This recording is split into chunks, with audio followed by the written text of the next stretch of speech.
Si vous avez cliqué sur cette vidéo, c'est que vous hésitez peut-être à vous acheter vous-même un micro Lady Dior.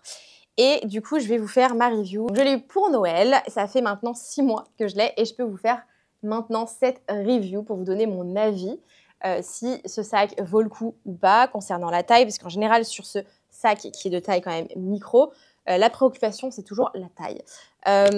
Écoutez, je vais commencer par vous donner un peu des informations du sac en général. Ensuite, je vais vous donner des infos par rapport au prix, à la taille, les pour, les contre. Je vais vous donner aussi ce qui rentre dedans. Je vais vous montrer, j'avais fait une vidéo en fait où je vous montrais ce qui rentrait dedans. Donc, je vais l'insérer à nouveau dans cette vidéo. Je ne vais pas refilmer exactement la même chose. Donc, je vais juste réinsérer dans cette vidéo. Comme ça, vous verrez. Et je ferai aussi voilà, des close-up, le sac un peu porté. D'ailleurs, il faut que j'y pense, ça. Des fois, je vous le dis et j'oublie de le faire. Donc, voilà à peu près comment ça va se passer sur cette vidéo. Donc, c'est un sac qui existe en plusieurs tailles. Donc, vous avez la plus petite taille qui est la taille micro. Vous l'avez en mini, en small, en medium et en large. Donc, qui est la plus grande taille au final. Vous avez quand même une grande différence entre le micro et le large. Je n'ai pas de large en ce moment avec moi, donc je ne peux pas vous montrer la différence. Mais c'est vrai qu'il y a quand même une grosse différence. J'aurais pu à la rigueur vous montrer la différence avec un médium. Donc du coup voilà la comparaison. Merci à Vincent qui du coup m'a rapporté le sac. Donc voici la comparaison avec un sac médium. J'adore aussi cette taille, j'avais un peu hésité avec cette taille au final et je me suis dit bon, gros coup de cœur sur celui-là qu'on venait de recevoir, je me le prends pour moi. Donc voici un petit peu comme ça, vous pouvez voir un peu la différence. Il y a quand même une bonne différence, on va pas se mentir. D'ailleurs, c'est un sac que j'ai en ce moment pour BLS. Il sera peut-être déjà vendu au moment où je vous sors la vidéo. Mais si jamais vous cherchez des sacs Lady Dior, contactez-moi parce que je peux peut-être vous en trouver. On fait le personal shopping. On ne fait pas payer le service de personal shopping. Donc, n'hésitez pas. Ok, donc qu'est-ce que je voulais dire? Oui, donc c'est un sac qui est quand même hyper mignon. Le Lady Dior, c'est un sac classique de chez Classique. C'est un intemporel de la maison. Moi, j'adore. C'était vraiment un sac Gaule également. Et j'hésitais au niveau de la taille, de la couleur, parce que bien évidemment, je les veux tous. Et pour mon tout premier sac Lady Dior, je suis partie, bien évidemment, sur le plus petit. Ce que j'aime bien aussi sur les plus petites versions, c'est qu'il y a beaucoup de séries limitées. Donc là, c'est pas une série limitée, mais j'en ai vu énormément. J'essaierai de vous retrouver les vidéos et photos de mon voyage à Londres, à Barcelone aussi, j'en avais vu. À Paris, j'en avais vu. Enfin bref, à chaque fois que je vais dans les boutiques, il y a des éditions limitées sur les petits.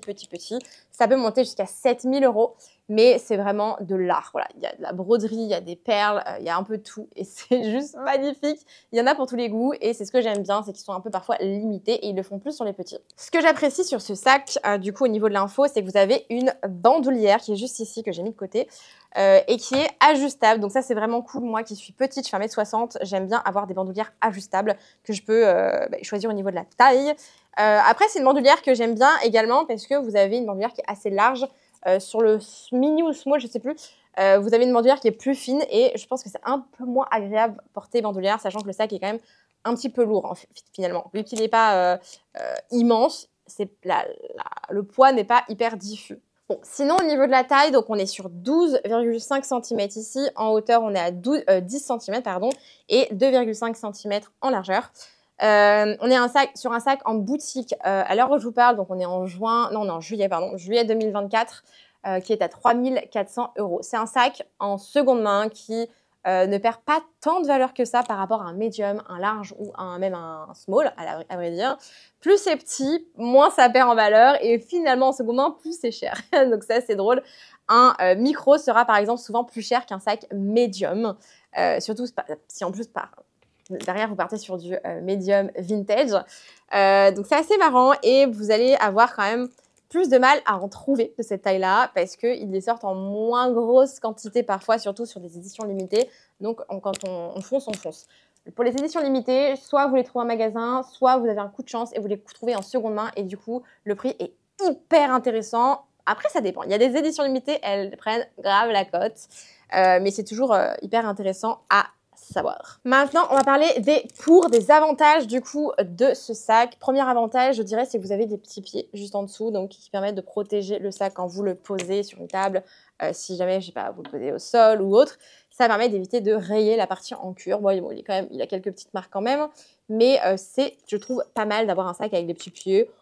C'est pas pour moi un indispensable, honnêtement, ça ne me gêne pas quand il n'y en a pas, mais c'est vrai que c'est appréciable quand ça existe, c'est pas mal.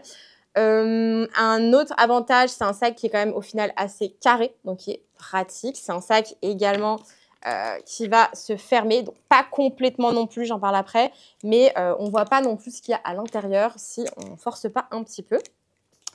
Qu'est-ce que je peux dire? Je trouve que la qualité du cuir est quand même très très bien sur ce genre de sac. Moi, j'ai vraiment rien à redire. Un autre avantage, ben, ça va être que vous pouvez le porter et à la main et au bras. Oui, moi ça passe. Alors peut-être pas chez tout le monde, tout dépend de votre morpho aussi, hein, bien évidemment. Toujours essayer en boutique, même si vous voulez l'acheter en seconde main, si vous pouvez aller essayer en boutique. Vraiment, je vous recommande pour pas avoir de mauvaises surprises. Regardez aussi les dimensions des sacs. Nous, par exemple, quand on vend des sacs, on met toujours les dimensions que vous ne soyez pas surpris. Et maintenant, on essaye parfois d'avoir les photos portées. L'avantage aussi, c'est que vous avez une bandoulière qui est ajustable. J'en ai déjà parlé. Donc ça, c'est plutôt cool.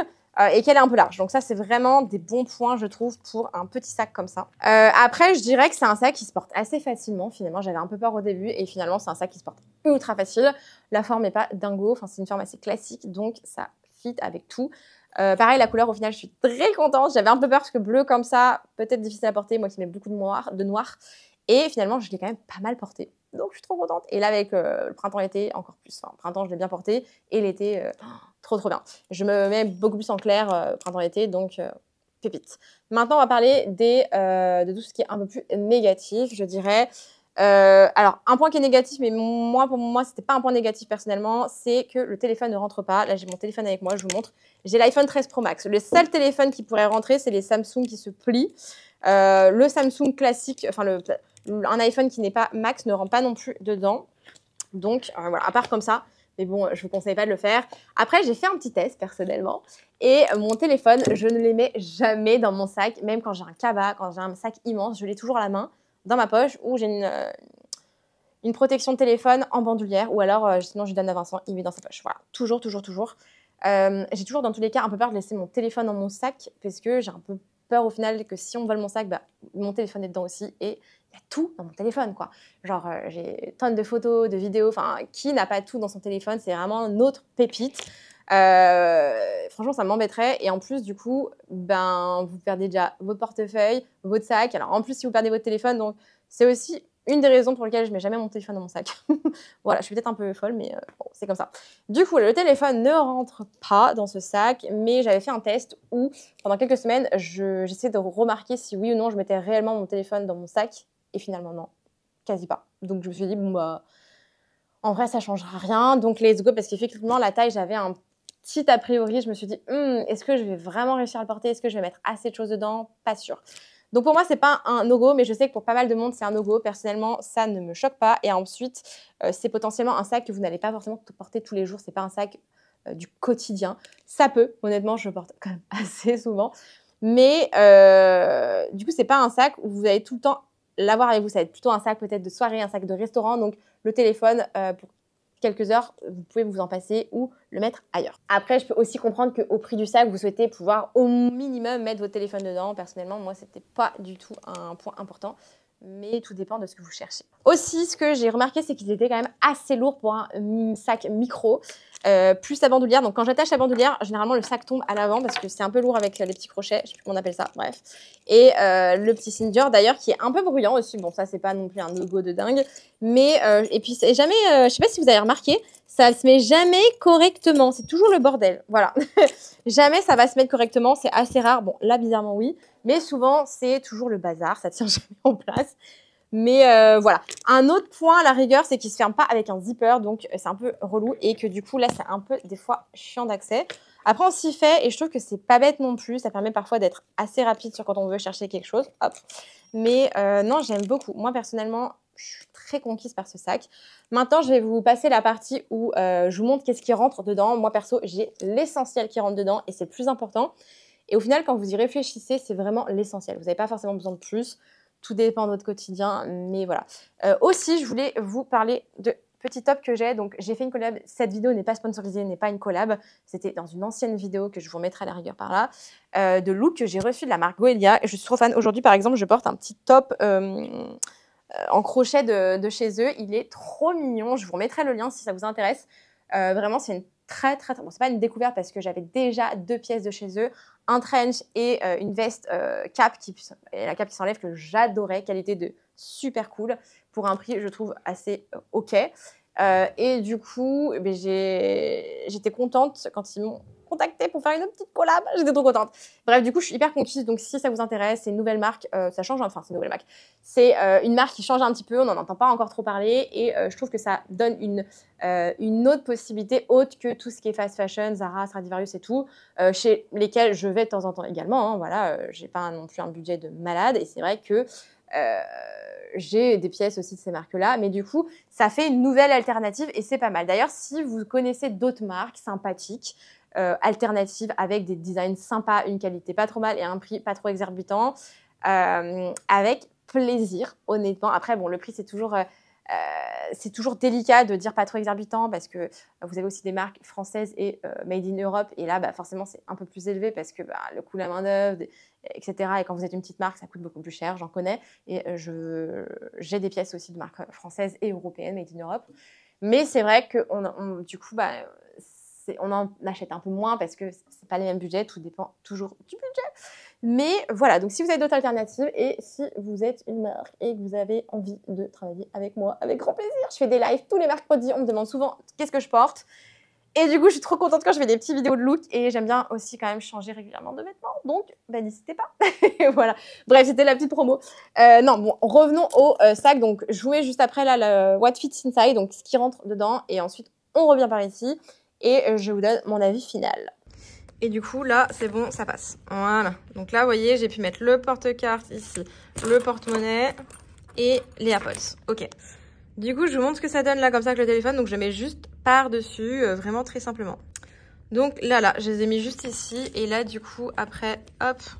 Du coup, voilà, là, je le ferme. Donc, c'est pas l'idéal parce que le porte-carte, vous voyez, il est vachement remonté. Et normalement, c'est pas autant remonté. Mais en vrai, ça passe largement. Ok, donc repars ici. Donc mon avis final sur ce sac, c'est un Go++++. Oh, j'avais un peu peur au début au niveau de la taille et de la couleur. Parce que c'est une couleur un peu pétante. Mais je me dis, en vrai, pour un micro-sac, j'aime bien avoir des couleurs un peu pétantes. C'est l'occasion d'être un peu plus... waouh. Bon, après, ça reste bleu. Hein, c'est pas non plus un truc de dingue. Vous allez me dire, c'est pas jaune fluo, quoi. Ni vert pétant. Mais ça restait une couleur, pour moi, qui était quand même un peu plus claire qu'un bleu nuit. Et l'hiver, je porte beaucoup noir. Donc, j'avais un peu peur. Au final, je l'ai pas mal porté. Au printemps, je l'ai énormément porté. Et là, cet été, ça va être encore mieux parce que je suis souvent en blanc ou en beige et ça va parfaitement avec.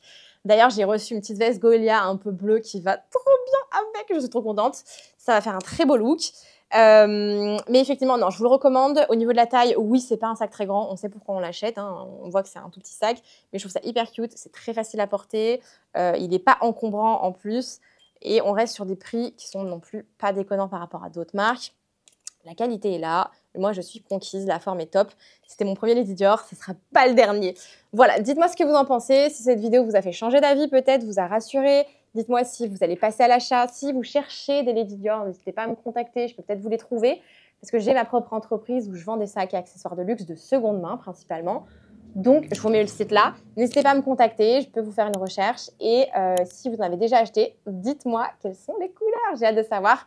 Merci beaucoup en tout cas d'avoir regardé cette vidéo jusqu'au bout. Je vous embrasse et je vous dis à très vite. Bye!